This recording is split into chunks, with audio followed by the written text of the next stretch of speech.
Hello everyone, Happy Richard here. Thanks for joining me. Today I'm going to be doing an oil change on my 2014 Ram 1500. This has the 5.7 liter Hemi V8 in it. As you can see here, when I start the truck, I'm going to run through its self-check, and then it's going to give me an oil change reminder. Oil change required. So we're at 130,000 miles. It is due for service, so we're going to get the oil change today. So throughout the video, I'm hoping to give you some tips and some pointers from the mistakes that I've made. It might help you keep from making the same mistakes, make the oil change go a lot smoother. So first of all, I want to talk safety. Anytime you're going to be working under your vehicle, you don't want to have the parking brake set. And I know it's overkill, but I'm going to chalk my wheels as well. One of the other things I like to do, inevitably, when I crawl underneath my vehicle, I'm bumping the undercarriage. There's dirt and grease and stuff dripping down. Where does it end up? Ends up in my eyes. So I like to wear a pair of safety glasses when I get underneath the truck. Again, it might be overkill. You do what you like, but I like my eyes. Of course, some of the first things you're going to need is the oil and the filter. I'm going to be using the Valvoline 5W20 high mileage. This is the 130,000 mile oil change for this vehicle, so I like to use the high mileage synthetic. I also have a Mobil 1 oil filter. Why did I choose Mobil 1? Because that's the one that came with the bundle at the auto parts store. And if you know Happy Richard likes to save money. Now the 5.7 liter V8 takes 7 quarts of oil. So I went ahead and bought 2 of the 5-quart jugs of oil here, because by the time I bought 2 extra 1 quarts at $10 a piece, I can save the second bottle for the next oil change, and I'm just going to be ahead. Again, I like to save money. So some of the other things you're going to need. You're going to need a 15mm wrench for the drain pan plug. I like to have an oil filter wrench available in case I cranked it on way too tight last time. This will help me get it off. Funnel to replace the engine oil. I like to have some vinyl gloves. I don't mind getting my hands dirty, but I prefer not to have engine oil under my nails and in my fingers. So again, you do what you want to do, but that's how I do it. And you're also going to need a drain pan. Now here's the first tip I'm going to give you. The standard drain pan you get with any oil change kit at an auto parts store holds 7 quarts. You know what happens when you put 7 quarts of oil in a 7-quart pan? Yeah, you get a mess. So don't make that mistake. How do I know that? Let's just say I know it. I like to use this it's a 15 quart. That's actually a 16. I use this 16-quart pan. I like it. It's very helpful. I'm able to carry it to the auto parts store to recycle my oil, so I like that. It does also have a place here. Put the filter on. You can drain the filter. You have to take the cap off. That's another tip. Make sure you take this cap out. That'll sit right up on here. And then we also have the air vent. One other thing I like to have available, it's a nice piece of cardboard to slide underneath the truck. It does help to prevent any oil that I might spill from getting on the driveway or in your garage floor, wherever you're going to be doing it. And then I'll show you another tip with this a little bit later. Okay, so we're under the vehicle. I have my cardboard in place. I have my drain pan ready. I'm small enough that I'm able to crawl right under the vehicle without jacking it up. If you have to jack the vehicle up, please make sure you use jack stands. Again, we always want to do safety first. So you need to locate the drain pan, which is at the bottom of the motor. That's here. It has a drain plug in it right here. I misspoke earlier. It's actually a 13mm wrench. So we're going to get the drain pan underneath the drain plug here, but we also want to make sure that we have it back this way far enough, because when this oil comes out, it's going to shoot down here. If you have the pan here directly underneath it, you're going to have a mess. How do I know that? Let's just say I know it. All right, so we're going to slide that back. Put that right in place there. Again, we have the main drain plug out of the pan here, so the oil will drain.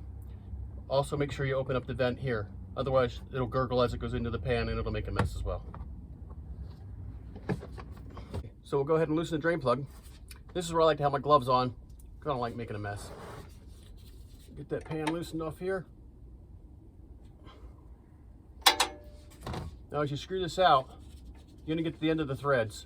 you want to make sure you're holding on to this plug. If you have an open pan like the one I showed earlier, it's going to drop down in the oil if you don't have a good grip on it, and that's just a pain in the butt to dig out of the hot engine oil. All right, so we're at the end of the threads. You can see the oil starting to drip there. Make sure my pan's in place properly. We're just going to pull that out, and there we go. Now see, if I'd have had this pan up here, big mess. You can set this up here at the edge of the pan. Just wait for that to drain out. Okay, so one thing I did forget to mention was you do want the engine oil to be a little bit warm. You don't want to change it, immediately after you've driven the truck for a few miles, but let it cool down for 20 to 60 minutes. That way it'll still be warm. The viscosity won't be so thick that it won't run out, but it won't be too hot that it'll burn your hands. Okay, so now my next tip: replace the drain plug. You only make that mistake once. Not that I'm saying I've ever made that mistake. I'm not denying it either, but make sure you put the drain plug back in. Okay, all right, get that back in there. You don't have to really crank on it. Just give it a good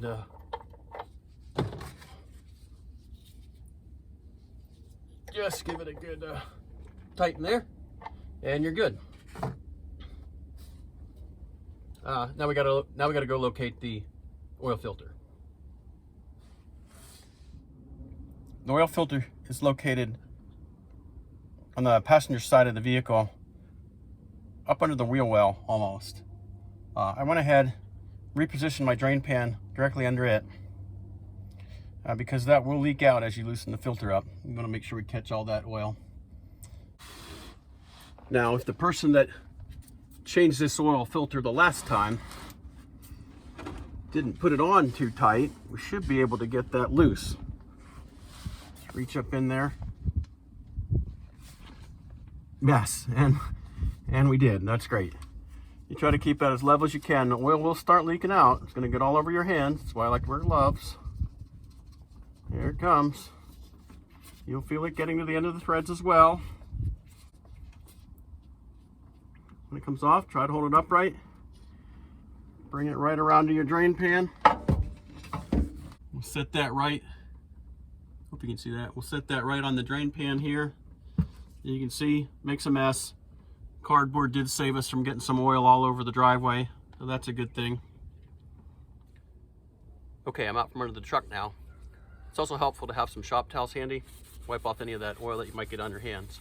We're gonna go get the oil filter, get that in place, and then we can refill the engine oil. So before we get the oil filter ready, I'm gonna show you another tip here. Remember, put the cardboard underneath the truck here, help to prevent any oil from spilling out. Here's another thing we can do with it. Instead of having to reach under there and try to drag that pan out by the handle, we can just grab the cardboard, pull it right out.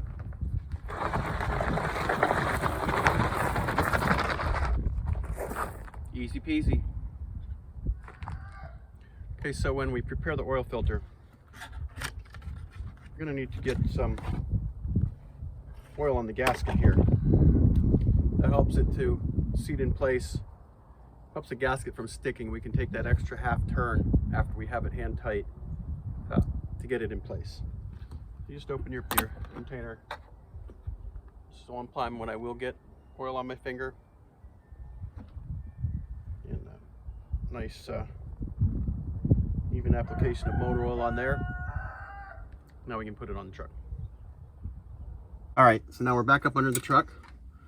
Get that oil filter back up in place. You might need to take your second hand underneath the bottom here, get it started. It can be a little bit challenging. Get the thread started on here the right way. You don't want to cross thread it. It will go on easily. There we go. Once we get it going, should be able to spin it right on there. And you'll feel the gasket come up against the motor. You want to take another half turn, and that's it. Yep, you could crank it more, but you'll pay for it later. Trust me. Don't crank it on any more than a half turn after it reaches the gasket.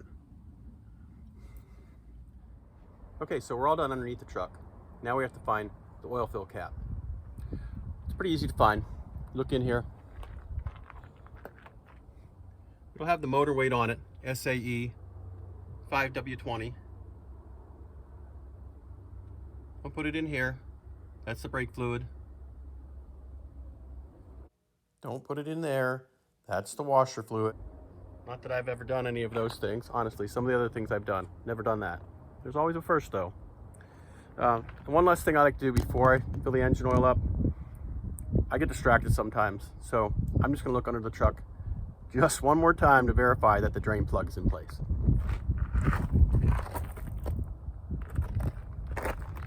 It is indeed in place, so we'll go ahead and add the engine oil. Here's another tip that can be helpful as well. I'm a little guy. Sometimes helps to have a step ladder in place. So you can step up on it to lean over in order to get the oil fill cap off. So we'll go ahead and do that now.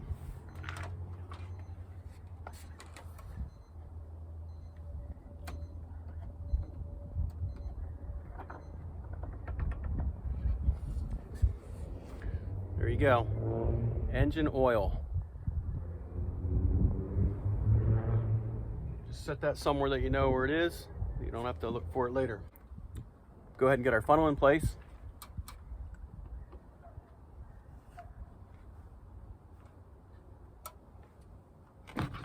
Then we can get the engine oil added.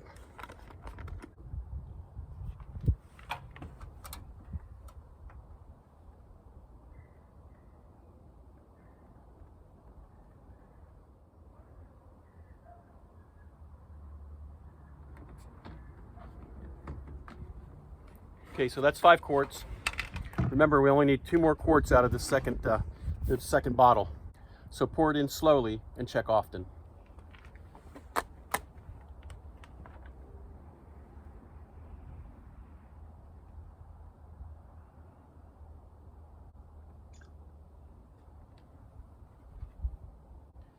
Has a nice little sight glass on the handle here. Most of the oil cartons have that. We're down to about 3.5 quarts, so we need to add 1/2 quart more.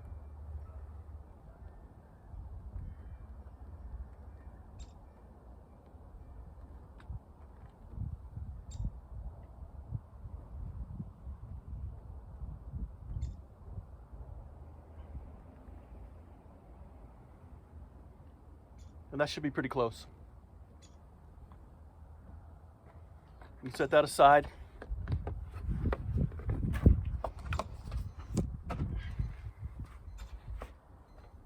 Put the filler cap back on.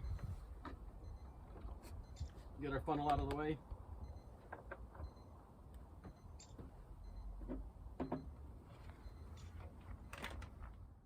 Now we'll go ahead, start the engine, let it circulate that oil for several minutes, and then we'll check the level.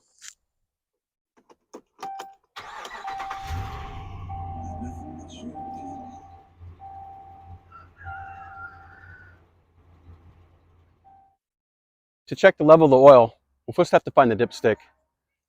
It's marked here in yellow, and it says engine oil. Go figure. I'll go ahead and pull that out. We'll wipe it off the first time and reinsert it so we get an accurate level.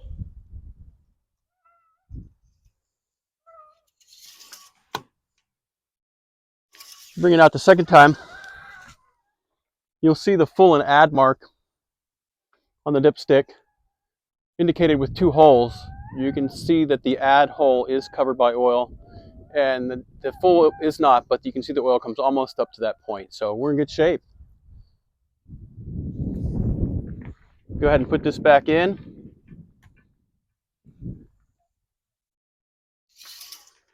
Close up our hood. All that's left to do is to reset the oil change reminder. I'll show you how to do that next. To reset the oil change reminder light on the dashboard, you'll need to turn the ignition key to the on position, but do not start the vehicle.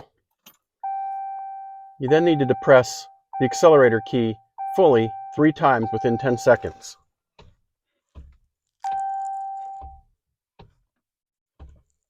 And then we can turn the ignition off, and that will reset our light. Now, if we go to the vehicle info tab on our menu on our dash and enter that, when you scroll to the oil life, you can see it has reset to 100%. So we're good to go. Oil change completed. Well, that's going to do it for this video. I sure hope you enjoyed it. If you found it helpful, I would really appreciate it if you go ahead and smash that like button for me so it would spread to other people. And if you'd like to, go ahead and subscribe to my channel. I'll be doing all kinds of self DIY projects around the house, and I'll be sure to share them with you. I also have some maple syrup videos and some beekeeping videos, so you might want to check that out on my channel as well. And as always, thanks for joining. Happy Richard.